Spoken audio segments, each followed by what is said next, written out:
এই সুন্দর স্বর্ণালী সন্ধ্যায়। সত্যি সন্ধেবেলা কি সুন্দর, তাই না?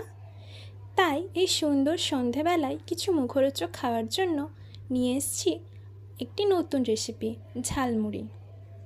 ঝালমুড়ি বানানোর জন্য সবথেকে প্রথমেই একটি থালায় নিয়ে নিতে হবে মুড়ি।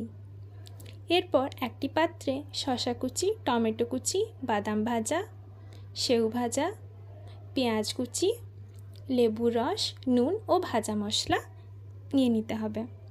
এরপর মুড়ির সঙ্গে অল্প অল্প করে পেঁয়াজ কুচি, টমেটো কুচি, শসা কুচি,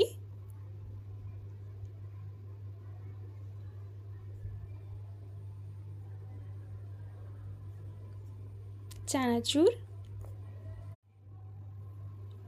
বাদাম ভাজা ও নিজের স্বাদ ও পছন্দ মতো নুন ও ভাজা মশলা, তেল, লেবুর রস দিয়ে ভালোভাবে একসাথে মেখে নিলেই তৈরি আজকের রেসিপি ঝালমুড়ি।